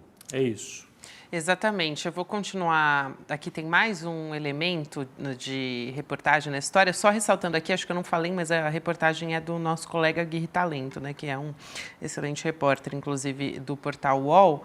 E a gente ainda não sabe, né, como estão os bastidores em relação a isso, mas o presidente Lula certamente vai ter mais uma dor de cabeça ali, vai ter que fazer reunião, né, ver como é que vai. Olha, muita gente não gosta do Rui Costa dentro do próprio governo Lula. Exatamente. Mas Chico, eu sinto informá-los que, se ficar só nisso, não vão se livrar do Rui Costa nem tão cedo. É por aí que ele vai cair, né? É por aí que o Rui Costa vai cair. Falta bala na denúncia. E como é que o governo vai se comunicar em relação a isso também, né? Esse é um ponto aí que a gente vai continuar acompanhando. Agora, o Guilherme Amado, também, que é nosso colunista, ele apurou que o ministro Rui Costa vem reclamando da Polícia Federal desde o começo da investigação dos respiradores, que a gente está comentando agora. E aí, segundo o Amado, essas queixas foram feitas diretamente a integrantes do Ministério Ministério da Justiça, tanto na gestão do Flávio Dino, ou seja, bem antes, como também ainda na gestão do Ricardo Lewandowski, que está lá agora. Então, o Rui Costa ele teria ficado irritado principalmente com o diretor-geral da Polícia Federal, que é o Andrei Rodrigues. A apuração do Guilherme Amado também diz o seguinte, que o ministro considera que o Andrei Rodrigues não vem tratando a investigação com a devida atenção. Isso também é um elemento importante aqui, porque demonstra que o próprio Rui Costa está preocupado com as investigações. Está preocupado, mas também eu acho que conta até a favor do Andrei Rodrigues. O Andrei Rodrigues é um diretor da PF nomeado pelo governo Lula, né? Com autonomia para Então, se tem um ministro, que na época que era governador, era investigado pela PF, e o ministro está irritado com o Andrei Rodrigues, mostra que o Andrei Rodrigues não fica interferindo e ligando para delegado, que era o que o Bolsonaro queria fazer na Polícia Federal. Não, trocava. Trocava o diretor. 20 delegados da Polícia Federal. Com denúncia do próprio Sérgio Moro, hein? O Sérgio Moro dizia que foi pressionado diretamente aí pelo presidente. É bem diferente. O Rui Costa, pelo que eu entendi, está reclamando, está achando, olha aí, ele não está olhando, isso aí pode dar problema para o governo. É nessa linha que o Rui Costa falou. E eu, olhando de fora, o Andrei Rodrigues tem tanta investigação importante para tocar em relação ao golpismo de 8 de janeiro, que eu acho que ele está prestando mais atenção nisso, né? Nessas investigações que são mais centrais aí, e até joga a favor dele, não está colocando peso da direção para parar uma investigação contra um sujeito que hoje é ministro e que antes foi governador da Bahia, né? Mostra uma Polícia Federal independente, né? Não aquela Polícia Federal que o Bolsonaro trocava delegado toda semana. Batia o assunto, rachadinha, corre aí, tira o delegado. Fez isso milhares de vezes. É isso. A Elô Vilela, que vai entrar agora com a gente, diz, inclusive, que a história é requintada. Vou chamar já a Elô para ela falar sobre isso com a gente aqui. Ela tem esse bastidor lá direto. Ela, Heloísa Vilela, chega aqui. Não vai ficar de fora da mesa, não. Tá falando no grupo, vai falar aqui no ao vivo também. Boa! Avaliação a gente vai passando os recadinhos, né? Boa noite, pessoal. Olha só, duas coisas. Primeiro, Chico Sá está coberto de razão. O Rui Costa não é nem de longe a figura mais querida da Esplanada e do Palácio do Planalto, nem de longe. Agora, hoje, várias pessoas no Planalto disseram o quê? Essa história é requentada.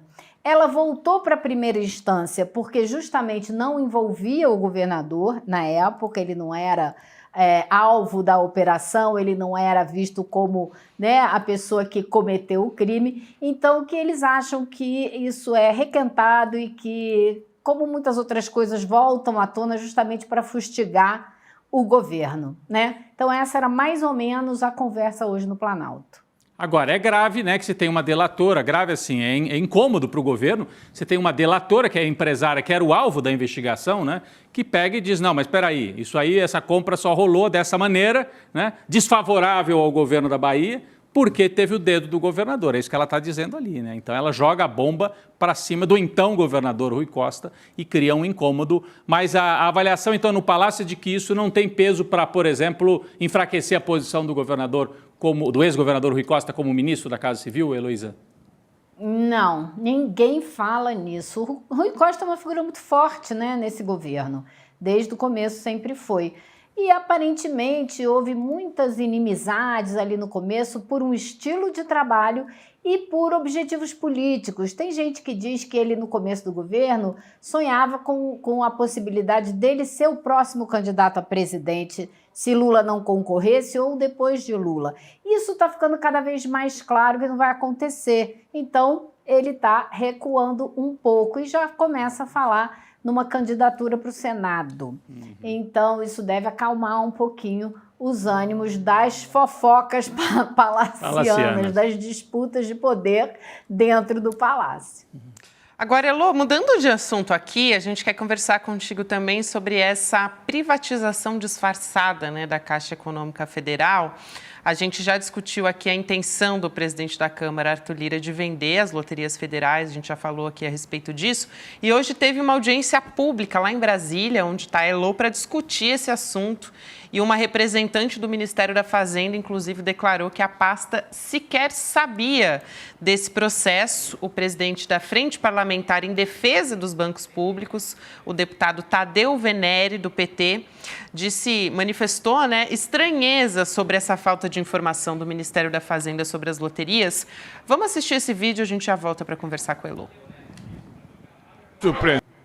O que nos surpreendeu não foi só, embora esteja sendo extremamente grave, a desinformação do Ministério da Fazenda. O que nos surpreende é que o Ministério da Fazenda diz não saber e a própria Caixa Econômica, através do seu Conselho de Administração, num primeiro momento informou que não sabia com detalhes o que significava esse projeto.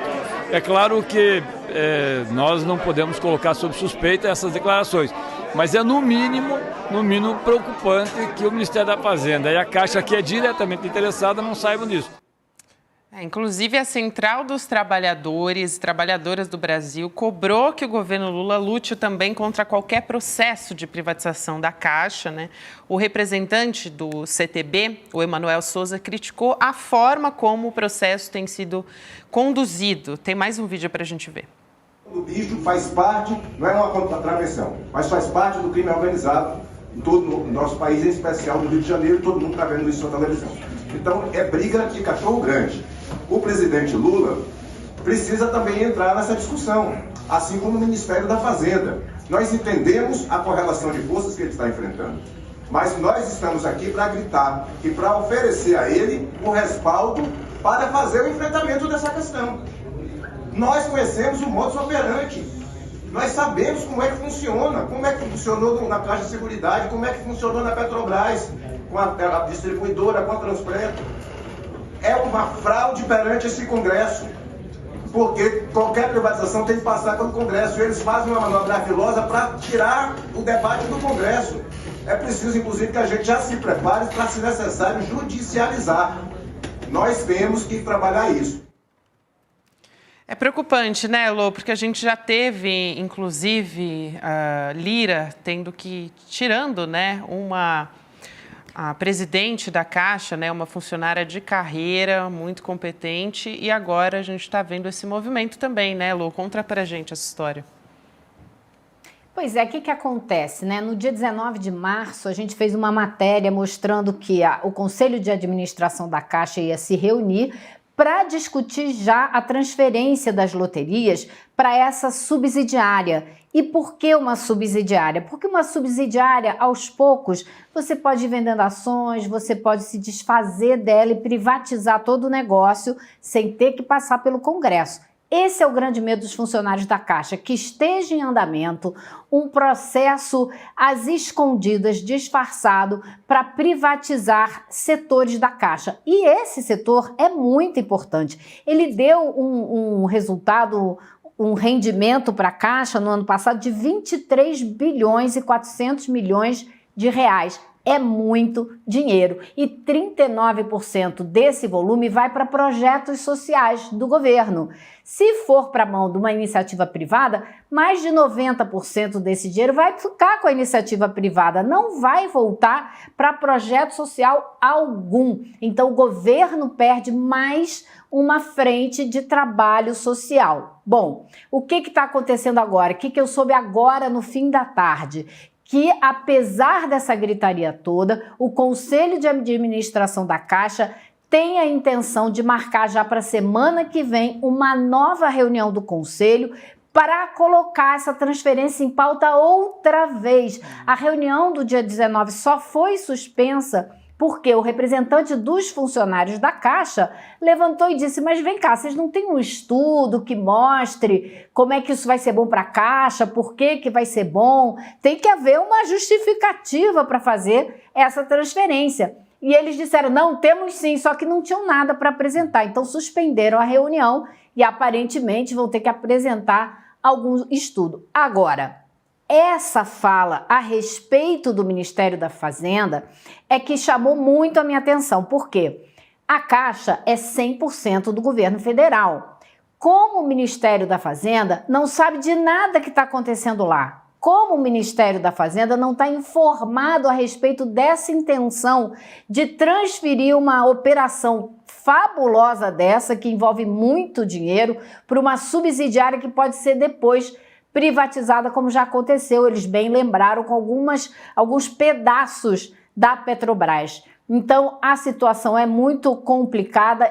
Eu mandei um recado para o Ministério da Fazenda pedindo esclarecimentos, ainda não obtive esses esclarecimentos. Se entrar alguma coisa aqui ainda durante o programa, eu aviso, senão a gente inclui na matéria que a gente vai fazer para o site, que vai ser publicada amanhã a respeito de todo esse imbróglio. Aliás, só para destacar que esse é um fato que a Heloísa, ela até falou agora há pouco, né? Vem acompanhando muito de perto. A imprensa tradicional, chamada grande imprensa, não está acompanhando muito, né, Heloísa? Não sei se você pode dar o testemunho, se tinha repórteres ali, de outros jornais. Às vezes o repórter até vai, mas o destaque no jornal não existe, ou no site, né? Então esse é um debate que o ICL trouxe com bastante força naqueles dias e fez bastante barulho. Eu recebi de gente assim ligada a sindicato, às associações, mas não interessa só ao sindicato, não é algo de interesse só do funcionário da Caixa. Deveria ser um debate que interessasse a sociedade brasileira, né? Você abrir mão, é o que a Heloísa explicou aí. Não se trata só, mas espera aí, é uma coisa corporativa lá interna da Caixa. Não, é tirar um naco, tirar um pedaço importante de dinheiro que poderia retornar para investimento público, projeto social, e entregar para uma subsidiária que depois vai ser vendida, como fizeram com a BR Distribuidora, por exemplo, no caso da Petrobras. Então, assim, só para chamar a atenção, como é difícil fazer esse debate, porque há uma parte da imprensa que bloqueia, porque quer que privatize mesmo. Quando a gente olha os jornais, a gente sabe. A imprensa quer que rifem, né, a Caixa Econômica Federal amanhã de manhã, o interesse é outro. Mas é um bom alerta. E quando ele compara o que aconteceu na Petrobras, um diretor sindical que fala aí na matéria, aquilo é um belo de um alerta. Sim. Que pode realmente acontecer. E o Lula? Porque ele fala, o presidente Lula tem que entrar no debate. Será que vai entrar, Heloísa? Desculpa, eu te interrompi aí. Exatamente. Não, é isso aí, Rodrigo, é isso mesmo. Eles já decidiram que vão convidar o presidente da Caixa para prestar esclarecimentos, mas é um convite. Se ele disser que não tem agenda, que não pode e tal, eles vão convocar o ministro Haddad para dizer o que ele sabe, se ele não sabe, se ele está sendo informado, o que o governo pensa, o que o governo pode fazer, porque uma coisa é você dar a administração da Caixa para o Centrão. A outra coisa é você dizer, faz o que você quiser com a Caixa. São duas coisas diferentes, né? O governo não precisa dizer, faz aí o que você quiser. E mais, respondendo a sua pergunta, não vi nenhum jornalista da chamada grande imprensa nessa audiência. Era a única coisa que estava acontecendo na Câmara dos Deputados hoje, mais nada. Tá tudo parado porque é semana de troca-troca de partidos. Eles param tudo para as pessoas decidirem, porque tem que decidir agora para dar tempo de mudar de federação, mudar de partido para concorrer às eleições no fim do ano. Então não tinha mais nada, estava tudo às moscas, só tinha essa audiência. Não tinha jornalista de nenhuma outra empresa que não fosse a nossa. Tinha lá a TV Câmara trabalhando, fazendo o seu trabalho. Agora, essa discussão, Rodrigo e Gabi e Chico, é ainda mais séria do que só, como se fosse só, privatizar nacos da Caixa Econômica Federal. Essa discussão envolve toda a política de apostas, de jogos, na mão de quem que você está deixando isso, a milícia envolvida, jogo do bicho, né? Tudo misturado com um determinado setor da política. Então é uma discussão muito mais complicada, muito mais séria, muito mais delicada e premente para a gente ter uma política minimamente, né, limpa dessas influências. Total, não. A amizade, a relação de amor que o Arthur Lira tem hoje com o mundo das bets, ao ponto de levar, as bets agora invadiram as vaquejadas do Nordeste. É mesmo? Tem bets na disputa lá das vaquejadas, levada pelo Arthur Lira e sua turma. Então, o interesse normalizou, total... né, Chico? Normalizou. Normalizou. Então, essa área, se não se cuidar, o centrão de Arthur Lira leva, mas voando. Importante o alerta e o acompanhamento. Qual é a comissão mesmo, Elo? Onde que aconteceu essa audiência de hoje? É na comissão que você falou que pode convocar até o Haddad? Você agora vai me apertar. Uma das comissões da Câmara, tá. Mas... Não, eu te falo aqui já. Vai enrolando aí. Tá bom. Não, é para saber, porque é uma comissão oficial da Câmara que, portanto, tem poderes para convocar ministros, né? Então, pode convocar... Comissão do Conselho... Não, peraí. É a comissão... comissão a Érica Cocai, que está nessa comissão de Administração e Serviço Público da Câmara. Perfeito. Tá? Muito bem. Então é sim uma comissão que pode convocar ministros, com certeza.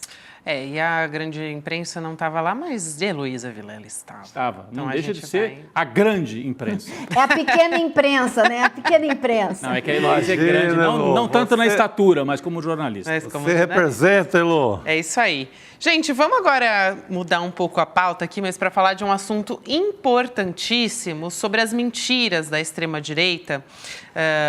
Brasil Paralelo, né? Inclusive, as mentiras do Brasil Paralelo, da extrema-direita, passaram a ser combatidas por uma nova iniciativa, que é a campanha Brasil Parasita, né? Que começou essa semana a questionar a desinformação que está sendo espalhada com financiamento da Brasil Paralelo. Vamos lembrar que a gente aqui no ICL, inclusive, a gente produziu uma série especial, exclusiva, chamada A Máquina de Moer Reputações, importantíssima, que mostra como atuam as mídias, como a Brasil Paralelo, né, na destruição de nomes, como nomes dos direitos humanos, nomes da nossa história, como Paulo Freire, Marielle Franco, Maria da Penha também.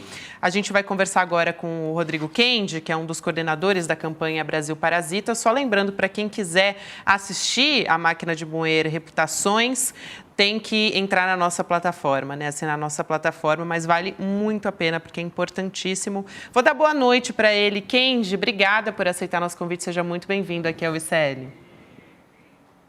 Boa noite, Chico. Boa noite, todo mundo, Rodrigo, Gabriela. Heloísa, obrigado pelo papo de ontem e agora conversar com você mais uma vez.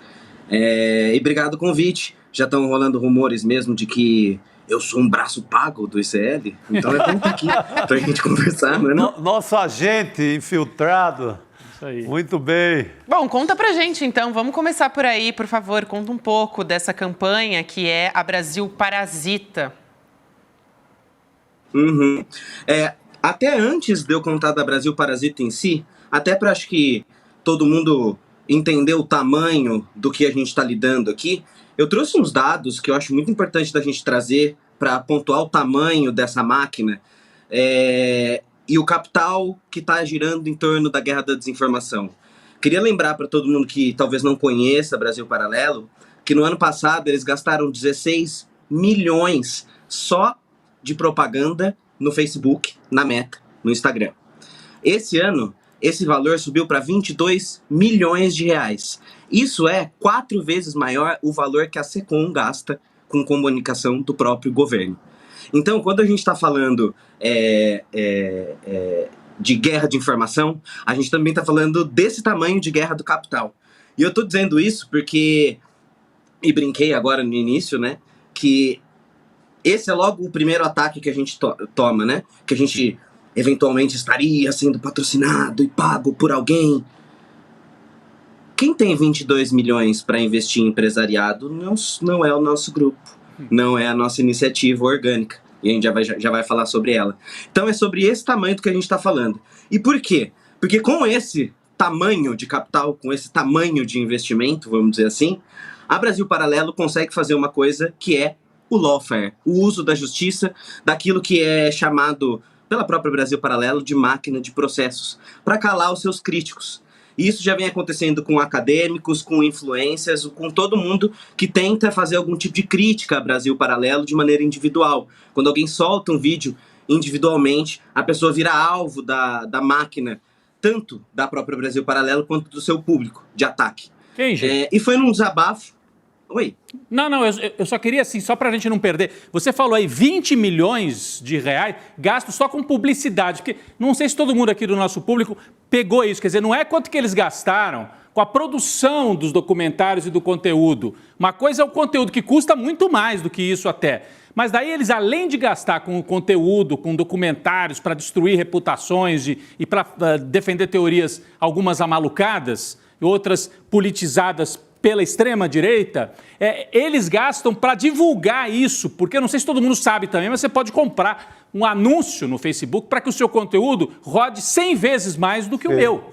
Né? Então, eles compram e eles pagam, não é? As pessoas acham que publicidade é só na TV aberta. Então, tem nas redes isso acontecendo. Só para dar essa ênfase assim, no que você estava falando. E eu queria te perguntar, quem é a Brasil Paralelo? Tem nome? Tem dono? Quem são as pessoas? Né? Porque quem é que está por trás disso tudo? Desculpa, eu dei uma talhada assim, mas só para levantar ainda mais a tua fala. Vamos lá. Não, eu acho isso fundamental, porque às vezes fica numa coisa do tipo, não, mas eles estão, é uma perseguição a Brasil Paralelo. Não, a gente está falando de Davi contra Golias. Nós somos, a maioria, professores, a gente já vai falar da iniciativa em si, mas somos professores, pesquisadores, ativistas, de todas as áreas, de todos os tipos, e que vem na sala de aula, sobretudo, o estrago da desinformação que está sendo feita, e esse é o tamanho do investimento em propaganda que é feito para essa desinformação acontecer. Então não existe paridade de armas, vamos dizer assim, para que essa comunicação seja feita. Veja, são 48 mil, Rodrigo, anúncios só com a Meta e o Instagram. E se você navega o YouTube e não paga o YouTube Premium, você sabe a quantidade de propagandas que tem no Brasil Paralelo por aí que atrapalham muito a experiência. Eu recebo o tempo todo. De Google. Outro investimento.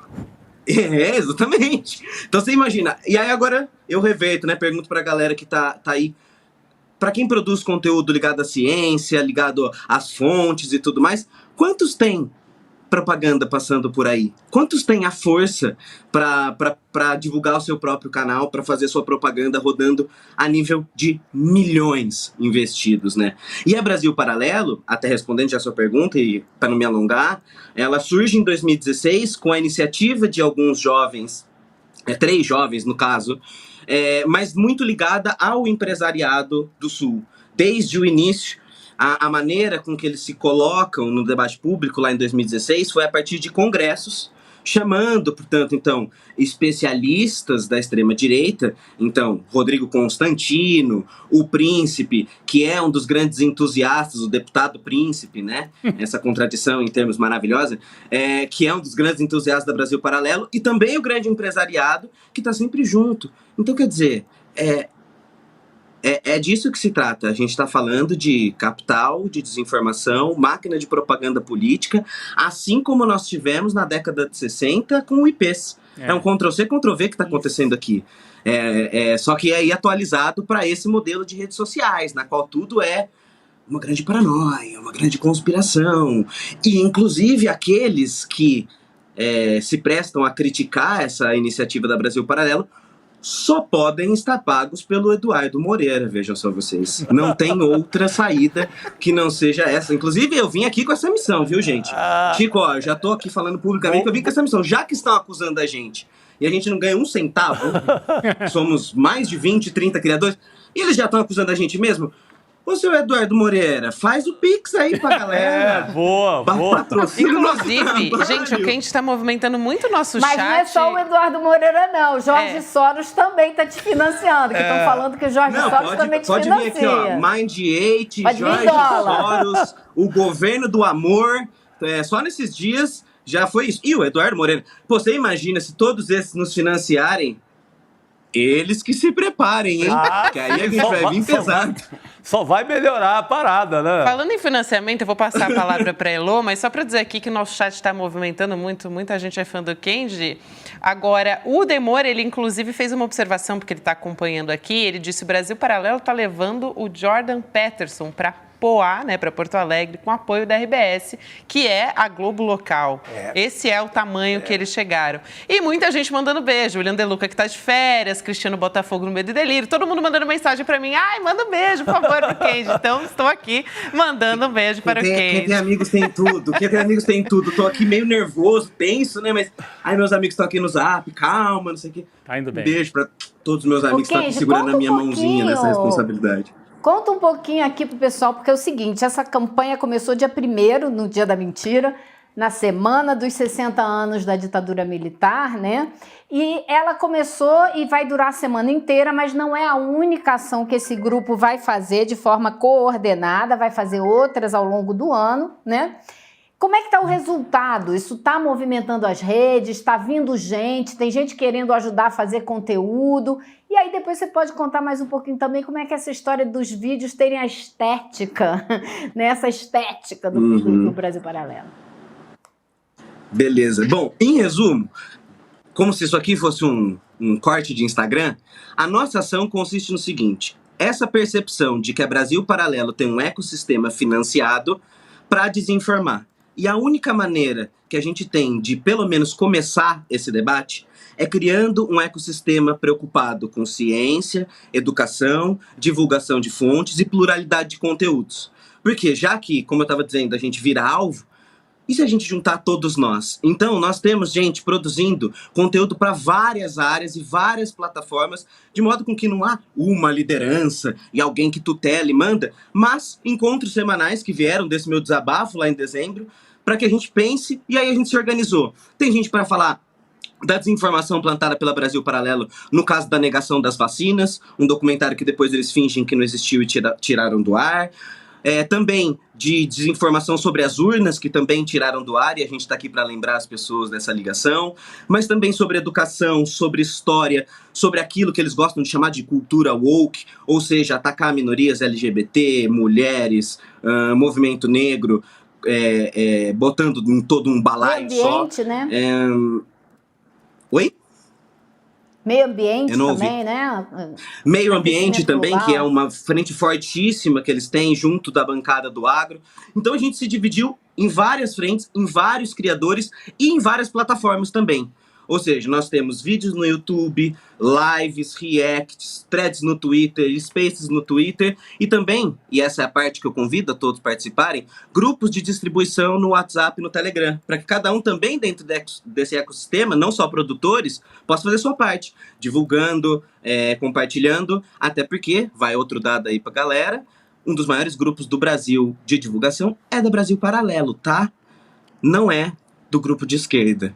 E como é que faz, então, pra gente refletir. Como é que na prática as pessoas estão aqui assistindo? Nós temos aqui 15, 16 mil pessoas acompanhando e depois isso vai rodar e muito mais gente vai acompanhar. Como é que as pessoas participam disso? O que é Brasil Parasita? Como é que entra e participa? É o seguinte, se você for público, entre em brasilparasita.com, nosso site, ou no nosso grupo do Telegram e do WhatsApp, que provavelmente vai aparecer aí no chat que a galera da iniciativa deve estar colocando por aí. Ali, a gente está divulgando em formato de cortes esses diversos conteúdos. Para quê? Certamente você tem um amigo que acompanha Brasil Paralelo ou alguém da família que entrou nesse campo de desinformação por causa de algum tipo de conteúdo. Ali a gente tem vários tipos de conteúdo e certamente um deles vai servir para você distribuir no teu grupo da família, para você conversar ou ter argumentos para mostrar para o grupo da família. E aí você vai entrar ali no brasilparasita.com ou você vai entrar no nosso grupo e vai ver como fazer a sua parte. Se você for criador, venha falar conosco. Estamos em várias redes, citando poucos criadores aqui que me vem à cabeça, já peço desculpa aos amigos porque é muita gente, mas a Brasil Paralelos, que são acadêmicos estudiosos de Brasil Paralelo e que estão lá no Twitter, o Sérgio Hoff, o Joel do Iconografia da História, a Carol Sardá, venham falar com a gente, converse com a gente, venha somar para a gente aumentar isso. A gente fez uma primeira chamada pública, mas isso é só uma primeira ação. É claro que a gente tem muito mais a fazer ao longo do ano, outras ondas dessa, além dessa semana, outros encontros, outros tipos, até porque isso não é contra a empresa Brasil Paralelo, isso precisa ficar muito claro. Isso é um projeto da gente se juntar para combater discurso de ódio e desinformação. E hoje, a Brasil Paralelo é um laboratório de criação de uma realidade paralela, muito forte e com esses números. Amanhã é outro, e outras desinformações rolam nas redes. Então isso não tem nada a ver com a empresa Brasil Paralelo, tem a ver com professores cansados de em sala de aula verem, até retomando o que a Heloísa falou, essa estética seduzindo as pessoas, essa estética de que o seu professor de história te enganou, a esquerda te enganou, sendo que, na prática, eu poderia dizer só como provocação, o seu professor conservador tá te enganando enquanto diz isso? Enquanto te mostra uma mão de um lado e tá iludindo, você toma um tapa do outro lado com a mão porque você não tá prestando atenção? É esse tipo de provocação que a gente tá querendo fazer, para que em algum momento esse medo, Essa é a grande intenção do projeto. Não é possível que a gente tenha medo de alguém que prega tanto liberdade de expressão e tudo mais, calar seus críticos. Isso não é possível. Então, que isso se normalize, que mais ondas aconteçam, que mais criadores se sintam defendendo a sua liberdade de expressão para ficar na provocação deles.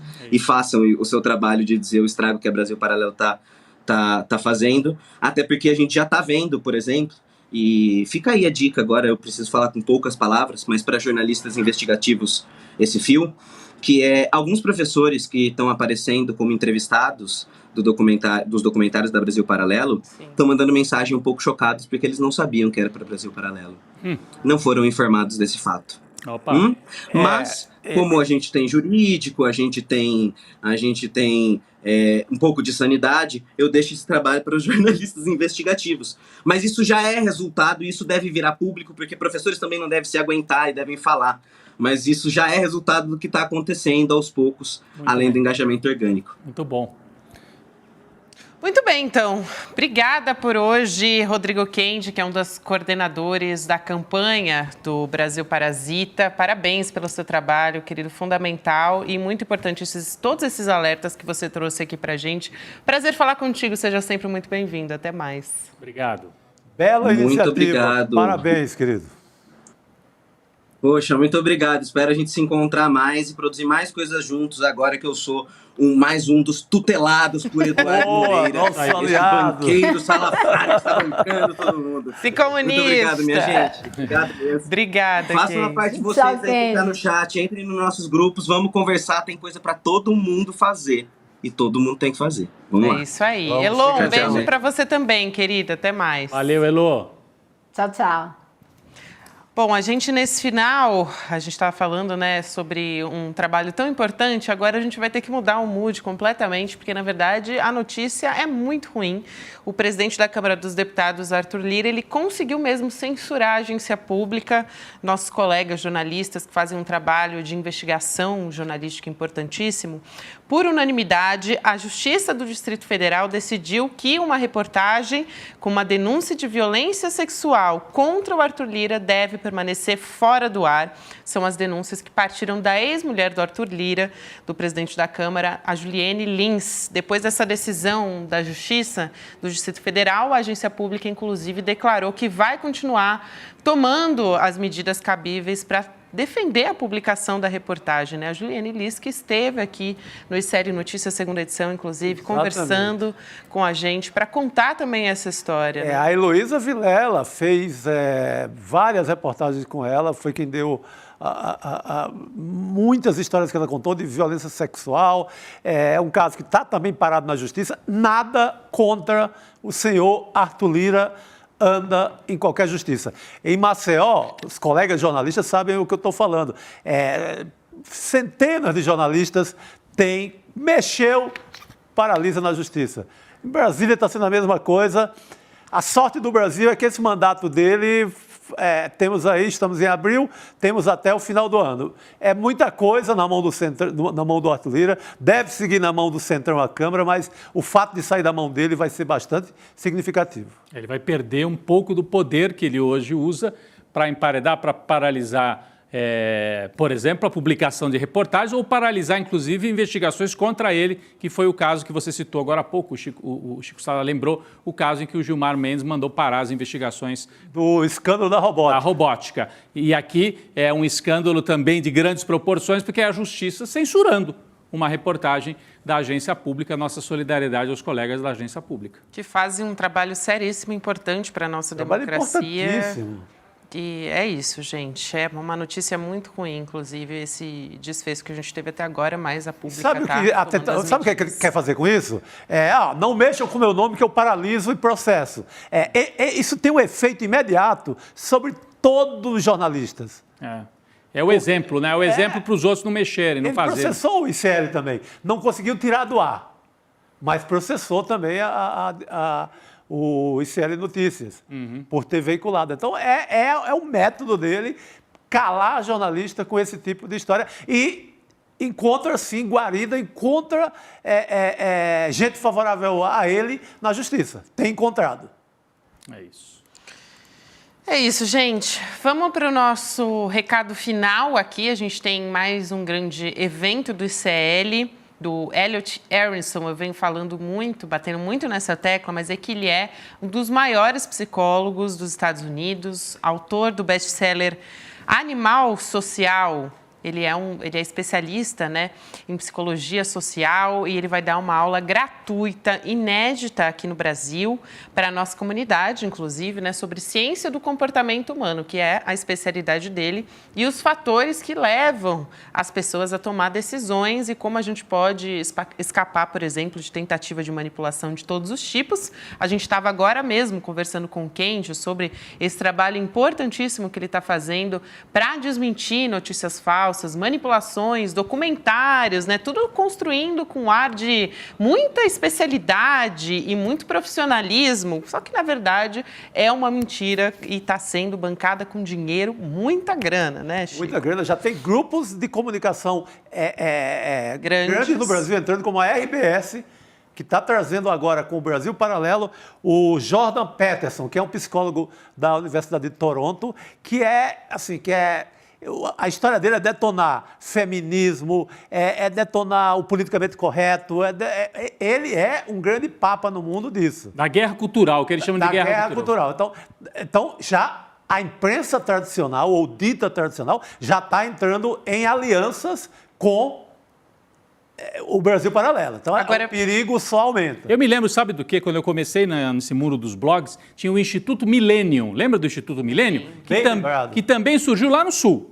Coisa lá dos empresários do Sul do país, com participação da turma da RBS. A família Sirotsky gosta de mexer com essa área aí da direita. A família Globo também tinha um pezinho ali no Instituto Millennium, que não era tão radicalizado assim. O Instituto Millennium era mais na questão liberal, da privatização e tudo, menos na questão dos costumes. Sim, exato. Mas era um think tank, né, como eles chamavam então na época, para fomentar e fazer debate, trazer gente de fora do Brasil, para travar essa guerra cultural. Não tinha esse nome ainda naquela época, né? Mas está se aprofundando. É a aliança com os empresários. Eu fico querendo saber quem é o dono, né, da Brasil Paralelo. Eu fiquei curioso de saber melhor. Não aparece. CNPJ, quem que é o dono desse troço? Não aparece.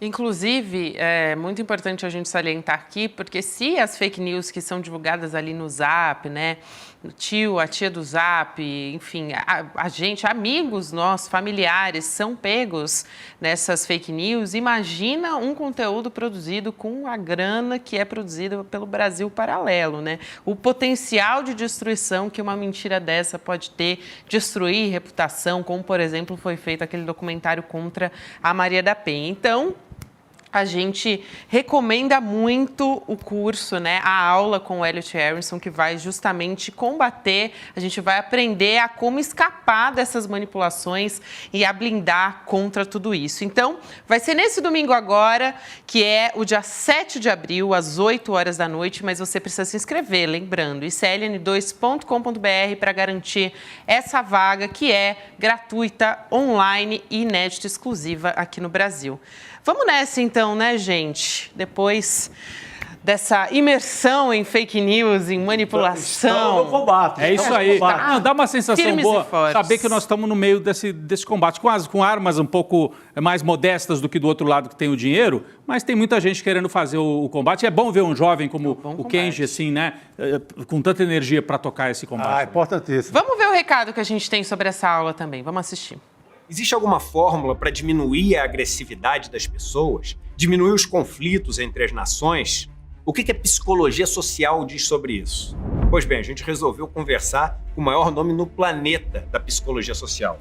Elliot Aronson, o psicólogo social mais premiado da história e o criador de conceitos como dissonância cognitiva e vários outros que você usa no dia a dia, mas nunca soube de onde surgiram. O nosso encontro vai acontecer no dia 7 de abril, um domingo, às 8 horas da noite. E é gratuito, aberto, para todo mundo poder participar. Aproveite e chame seus amigos e amigas para participar também. Ninguém pode perder essa oportunidade. E não tem replay. Então é se inscrever, tá lá no horário combinado e curtir esse aprendizado.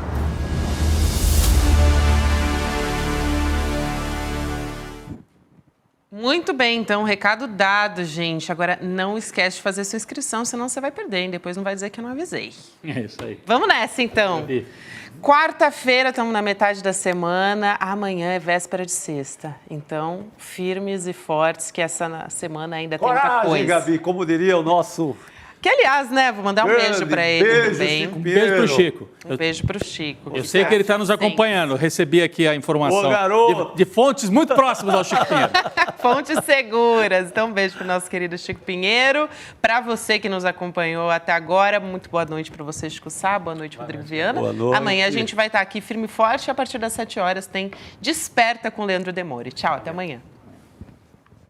Tem muita gente que diz que todo bolsonarista é fascista. O maior psicólogo social vivo no planeta, Elliot Aronson, nos mostra, através de pesquisas, que não necessariamente somente pessoas malucas fazem coisas malucas. Somente pessoas más fazem coisas más. O que nos leva, então, a agir da forma como a gente age? Nesse livro, O Animal Social, Elliot Aronson trouxe resultados de pesquisas que mudaram a percepção do mundo inteiro sobre a forma como a gente se comporta.